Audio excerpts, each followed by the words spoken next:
representación. A mí me preocupa igual los animales de... Quiero pedir una sola cosa a todos los argentinos.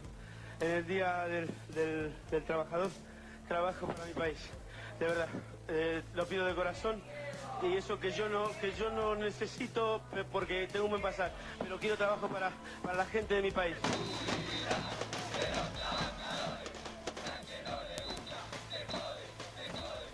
Aire. No, digo, antes de arrancar la columna, digo, me preocupaba el animal o los animales de Matías, ¿no? Sí, que sí, les sí, tiraba sí. alcohol o no sé qué tipo Todos de producto. pelados. Pobrecito. Poner la no. pregunta si sobrevivieron. Por Bueno, favor. dicha esta digresión, digo, me parece, respecto de la situación sindical en la Argentina, como los hechos de movilización y de confrontación con el gobierno han sido muchos a lo largo de marzo y van a seguir, ¿no? Con la gran jornada del 24 de marzo, que esperamos que sea masiva, como todos los años y quizás un poco más, porque va quizás canalizar la bronca del conjunto de la sociedad con las políticas de ajuste. Uno podría hacer brevemente algunos hechos o algunos elementos importantes del movimiento obrero. Digo, el 1 de marzo arrancamos con un paro docente, el 13 de marzo continuamos con una jornada de protesta por parte de la CETERA, hubo una suspensión del paro del 5 de los sindicatos docentes de la CGT que se habían convocado previamente para declararlo y eventualmente se abrió una mesa de negociación que todavía no sabemos bien en qué deriva, con la complejidad que tiene el mundo docente y la comunidad educativa, donde siempre lo decimos cuando tenemos oportunidad, un paro en estas condiciones, cuando afecta muchas veces el cuidado de niños y niñas en sus casas, con una situación donde se pierde el presentismo, con una situación donde muchas familias tienen que cuidar a sus pibes y pibas, bueno, genera una serie de conflictividad donde el movimiento obrero tiene que ecualizar cuáles son las medidas que puede tomar y cuáles no, y que esas medidas sean efectivamente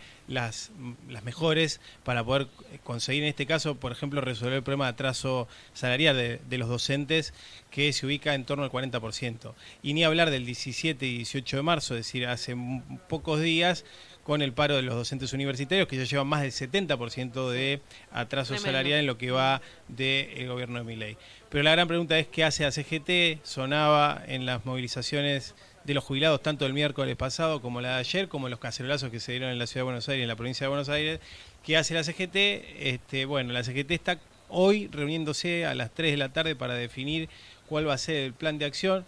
Surgió que el 8 de abril próximo era posible un paro de 24 horas, eso se puso en debate.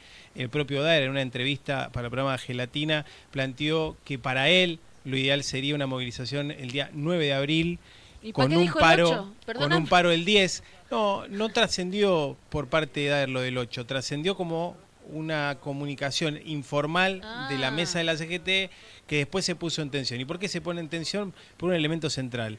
Este año, en octubre, hay elecciones de la CGT, por lo tanto, también hay una disputa interna acerca de los posicionamientos que tienen determinados sectores, los gordos, los independientes y otros que han formado parte, por ejemplo, de la CGT azul y blanca, como Barrio Nuevo, que hoy está planteando un paro de 36 horas.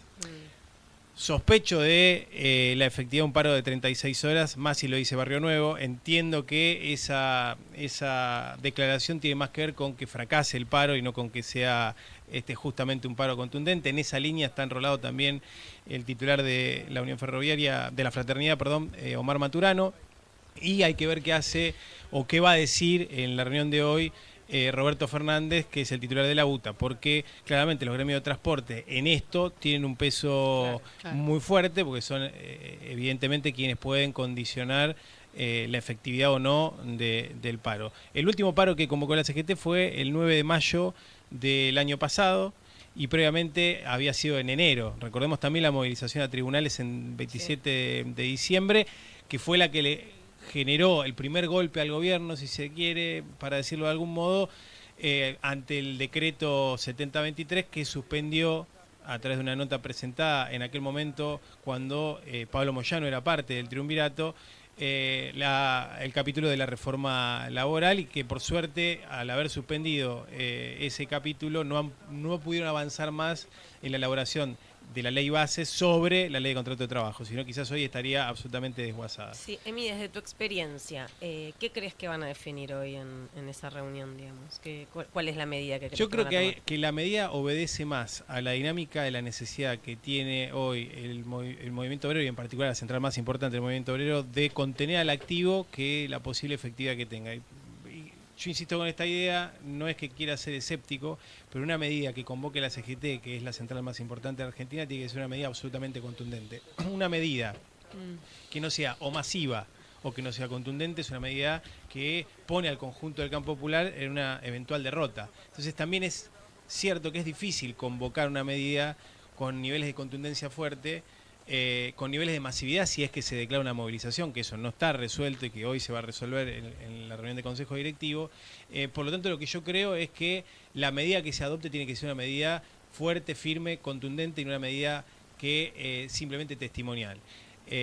A veces los tiempos no son los tiempos que nosotros queremos, y con esto no estoy haciendo una defensa de sectores burocráticos de la CGT, que los conocemos, que son los sectores que son más públicos. Digo, la CGT es una organización heterogénea que tiene sindicatos combativos como el sindicato de aceiteros, claro, sindicatos como combativos como el sindicato de prensa, como los bancarios, digamos.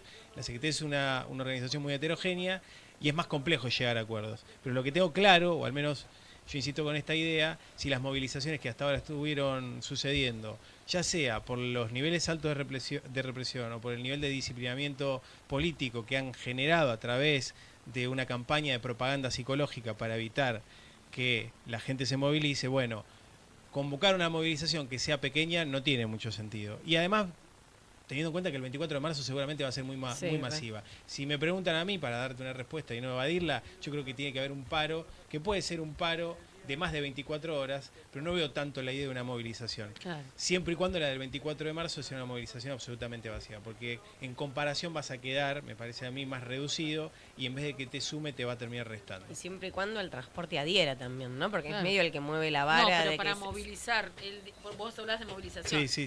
Paro y movilización, claro. Que es este plan que plantea, que anticipa Daer, yo creo, tratando de ponerse a la izquierda de alguno de sus sectores, ¿no? Que no es muy difícil. No, bueno, pero digo, Barrio Nuevo, que está a la derecha, plantea un paro de 36, Daer plantea un paro. Me parece que lo que hay que medir efectivamente es cuál es la capacidad que tiene el campo popular de convocar, teniendo en cuenta un dato, ¿no? Que no lo decía Cifra y lo dicen otros centros de estudios. El 42% de la población es población económicamente activa. Hay 9 millones de trabajadores informales, es decir, que están por fuera de la organización sindical. No hay paro que pueda ordenar a 9 millones de trabajadores informales. Entonces, no es el movimiento obrero de la década del 80 o del 90 incluso, o del 2000. Ahora, que haya 9 millones de trabajadores en la informalidad también es responsabilidad de la central más importante del país. Obvio. No obstante, objetivamente, hoy tenemos la realidad que tenemos, entonces convocar una medida de acción directa tiene que ver con cómo ecualizás el estado de ánimo social, el estado político de la central y que efectivamente vos podés ordenar en esa situación. No es tan sencillo.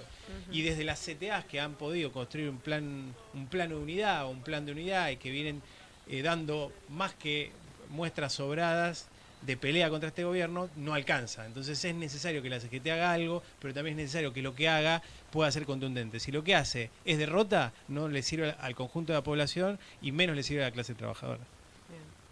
Genial, clarísimo, Emi. Bueno, con la extrema puntualidad que nos caracteriza, nos destaca, damos fin al programa del día de hoy, a 5 años de haber